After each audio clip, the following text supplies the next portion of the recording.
Empires do not always fall in defeat. Sometimes they win the war and still lose everything. In 1945, Britain stood among the victors of the bloodiest conflict in human history. German cities burned, Japanese forces surrendered, and Winston Churchill's speeches echoed across a grateful world. And yet, within a single generation, the British Empire, the largest empire the world had ever seen, was gone. The sun that had never set over British dominions suddenly dropped below the horizon. How did that happen? How did the country that fought Hitler to the end lose India, Palestine, Egypt, Malaya, Kenya, and more, not decades before the war, but because of it? This is the story of a victory that broke the victor. This is how Britain won the Second World War and lost its empire forever. Britain's empire before the storm was immense. At its height in the 1920s, London governed a quarter of the world's population and nearly a quarter of its land surface. From the fisheries of Newfoundland to the copper mines of northern Rhodesia, from the cotton mills of Lancashire to the tea plantations of Ceylon, a single global system of trade and power was coordinated from a cluster of offices along the Thames. By the late 1930s, though, cracks were already spreading through that imperial facade. At home, Britain was still recovering from the Great Depression. Unemployment lines in industrial cities like Glasgow and Newcastle were long. Public finances were weaker than they appeared. The empire still looked rich on maps, but much of that richness no longer flowed automatically into London. Dominions like Canada and Australia had more autonomy. Nationalist movements in India, the Middle East, and parts of Africa were becoming louder, more organized, more determined. Even so, in 1939, many in Britain still believed in an imperial future. The empire might change, but few imagined it would simply vanish. Then, in September of that year, Germany invaded Poland. Britain and France declared war. A European crisis that might have remained regional quickly became global, and the empire, once Britain's greatest source of strength, became both an asset and a trap. At first, the war did not look like an imperial death sentence. The early campaign in 1939 to 1940 saw British forces mobilized with support from across the empire. Indian troops, Canadian soldiers, Australian and New Zealand volunteers, African carriers and regiments, Caribbean airmen. Resources poured in, food from Canada, troops from India, raw materials from Africa and Malaya. The empire allowed Britain to keep fighting after the fall of France in 1940, when Germany dominated the continent and many expected Britain to sue for peace. But every ship of wheat from Canada, every regiment from India, came at a cost that is easy to miss if we only look at the front lines. Within Britain, the war effort required an unprecedented national mobilization. The government took control of the economy, rationed food and fuel, redirected industry from civilian goods to weapons and aircraft. To finance the war, Britain borrowed huge sums, not only from its own citizens through war bonds, but from overseas, especially the United States. In 1939, Britain entered the war, still a major financial creditor to the world. By 1945, it would emerge as one of the world's largest debtors. The turning point in this financial story came not with a battle, but with a policy: Lend-Lease. Before the United States formally entered the war, Britain was already running out of money. It had been buying American weapons, food, and materials, paying in gold and dollars. By 1940, British gold reserves were nearly exhausted. Churchill himself admitted to the Americans that, without help, Britain could not sustain the war much longer. Franklin D. Roosevelt offered that help in the form of Lend-Lease, a program under which the United States would supply arms, food, and materials without immediate payment. It sounded generous, even miraculous, with the arsenal of democracy coming to the rescue. And in many ways, it was the lifeline Britain needed. Convoys of American supplies kept Britain alive during the Blitz.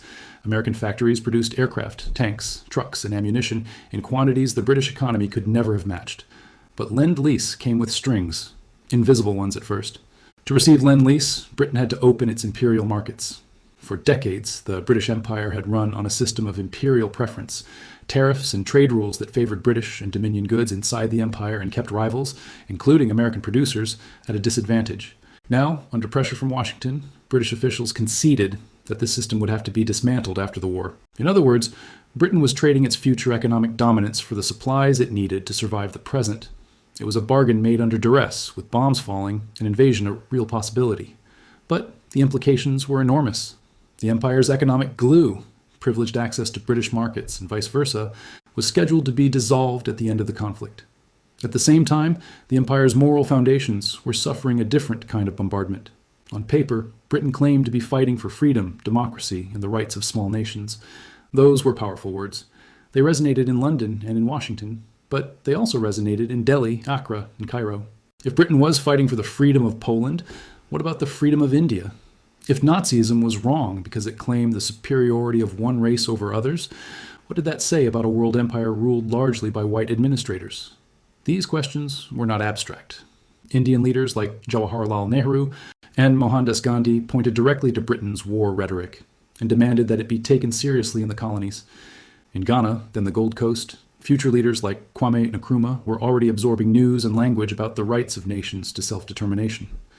Across the empire, colonial subjects served, fought, and died under Union Jack flags, and many came home wondering why the rights being defended in Europe did not fully apply to them. War, paradoxically, both strengthened and weakened the imperial bond. On one hand, common sacrifice created a shared experience.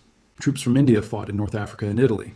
West Africans built vital supply roads. Caribbean volunteers flew in bomber crews. Britain could say, with some justification, that the empire had stood together in the face of fascism.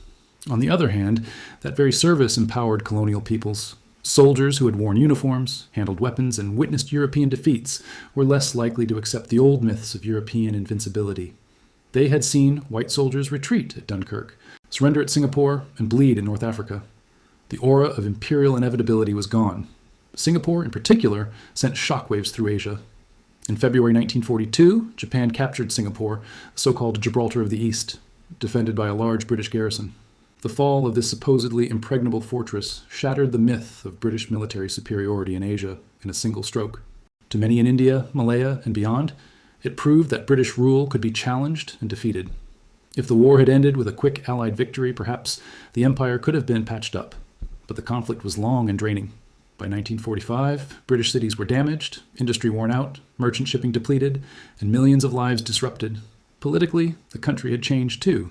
In July 1945, just 2 months after victory in Europe, the British public voted Winston Churchill out of office. Despite his leadership in war, many voters associated his Conservative Party with pre-war unemployment and class inequality. They wanted social reform, housing, healthcare, jobs, education. The new Labour government under Clement Attlee promised precisely that. A welfare state, national healthcare, social security. But such programs required money. And money, even in an empire, was finite.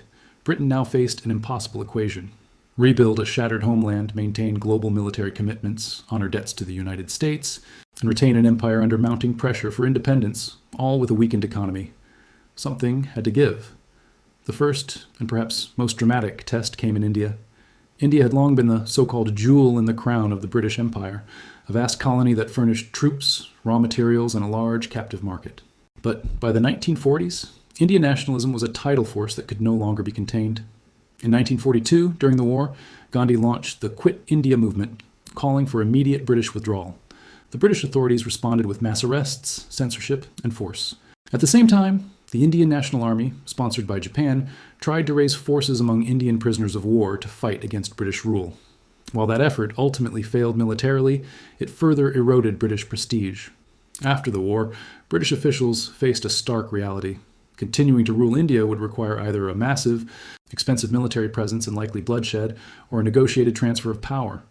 With the British public exhausted, the army demobilizing, and finances strained, the old formula of rule by a thin white elite backed by force was no longer sustainable. In 1947, just 2 years after the war, India was partitioned and granted independence, creating the new states of India and Pakistan. The partition was violent and traumatic, displacing millions and leading to horrific communal killings. For Britain, the departure from India was both a retreat and a recognition that imperial control could not be restored to its pre-war form. And India was only the beginning. In the Middle East, where British forces had defended vital oil routes during the war, nationalist sentiment was also surging. In Palestine, conflicting promises made to Arabs and Jews during and after the First World War now collided in open conflict. Jewish survivors of the Holocaust pushed for a homeland. Arab populations resisted. Britain, militarily overstretched and financially drained, found itself unable to control the escalating violence. By 1947, the British government referred the Palestine question to the United Nations and announced its intention to end its mandate. In 1948, Britain withdrew. The State of Israel was proclaimed. War broke out. Another imperial responsibility had slipped from British hands. In Egypt, British troops had fought bitterly during the North African campaign. Yet after the war, the presence of British bases along the Suez Canal became a symbol of foreign domination for many Egyptians. Tensions escalated throughout the late 1940s and early 1950s, culminating in the Egyptian Revolution of 1952 and the eventual nationalization of the Suez Canal by President Gamal Abdel Nasser in 1956. That last event, the Suez Crisis, would become the most vivid illustration of how Britain's victory in 1945 masked a much deeper decline. By the mid-1950s, British leaders still believed that their country could act as a great power in its own right, alongside the United States and the Soviet Union.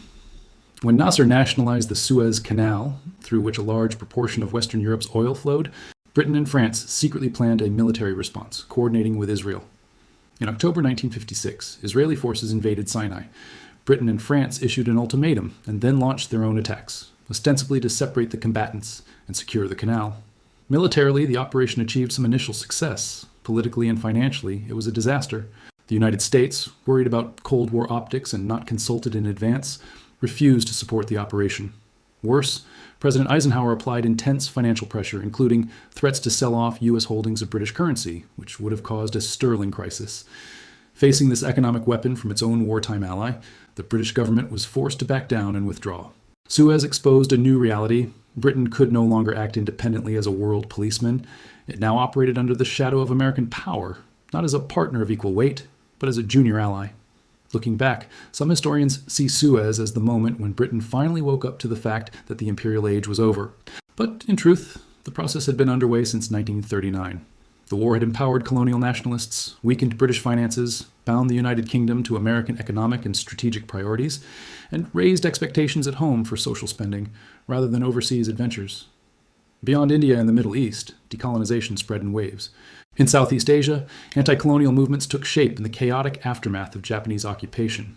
In Malaya, British forces faced a communist insurgency during the Malayan Emergency, a long and difficult conflict that cost lives and resources. Britain eventually stabilized the situation, but it did not translate into a permanent restoration of old-style colonial rule. Malaya moved toward self-government and independence in the late 1950s. In Africa, the pace of change accelerated in the 1950s and 1960s. Ghana became independent in 1957, followed by Nigeria, Kenya, Tanzania, and many others. Some transitions were relatively peaceful. Others, like the Mau Mau uprising in Kenya, were marked by violence, repression, and bitter memories. Each independence ceremony symbolized both the end of direct empire and the birth of a new post-colonial world. By the 1970s, what remained of formal empire was limited, a scattering of territories, some by choice, some by complicated circumstance. The British Empire as a political structure was gone, replaced by the Commonwealth, a looser association of former colonies, dominions, and the United Kingdom itself. How, then, should we understand the paradox at the heart of this story? How did a victorious Britain lose an empire in the decades after its finest hour? Part of the answer lies in simple arithmetic. War is expensive. Total war, the kind waged between 1939 and 1945, is ruinous. Britain paid the price in bombed-out cities, lost shipping, damaged industry, and a towering pile of debt. To maintain a globe-spanning empire requires not just pride and memory, but hard cash. Troops, ships, administrators, investment. Britain emerged from the war too poor to hold what it once had. But economics alone do not explain everything. The Second World War also rewrote the rules of legitimacy. Fascism discredited naked imperial conquest and racial hierarchy as acceptable public ideologies in the West.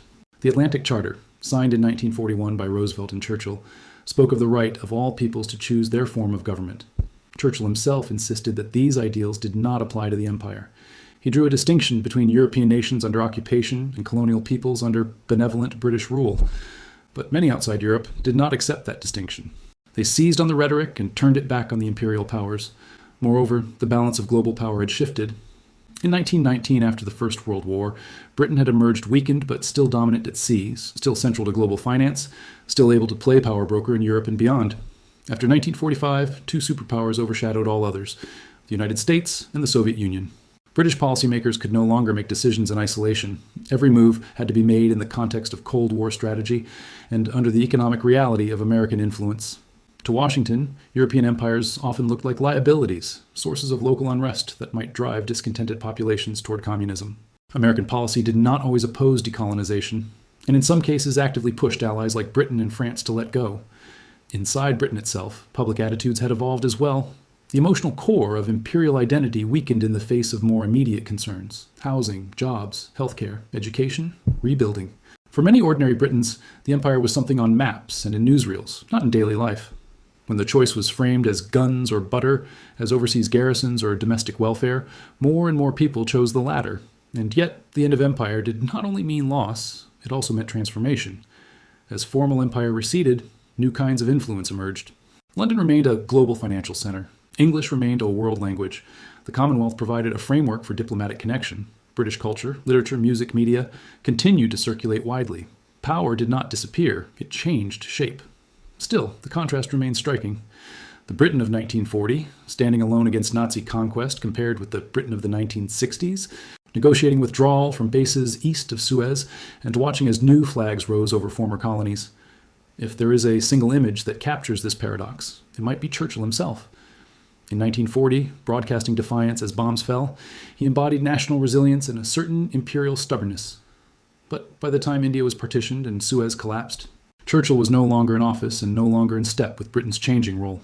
The country he had led to victory was now traveling a road he had never wanted to take. Britain won the Second World War at an almost unimaginable cost. It preserved parliamentary democracy at home, helped to defeat Nazism and Japanese militarism, and played a crucial role in shaping the post-war order.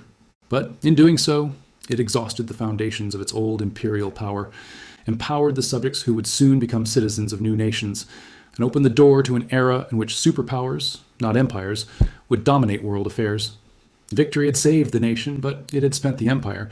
The echoes of that trade-off are still with us. The political map of Africa and Asia, the tensions in the Middle East, the existence of the Commonwealth, even debates within Britain about its place in the world, all bear the marks of decisions made between 1939 and the decades that followed.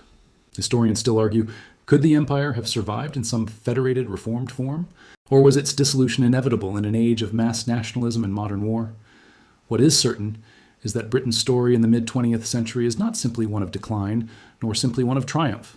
It is a story of transformation under extraordinary pressure, of a country that won on the battlefield but had to surrender an older vision of itself. If you enjoy stories like this, where victory is complicated and empires rise and fall, not just in battles but in budgets, speeches, and quiet decisions in cabinet rooms, consider subscribing for more forgotten chapters of history. The past is full of victories that felt like defeats, and defeats that open new paths. In the end, Britain did win the war. But in winning, it stepped off the imperial stage and into a very different world.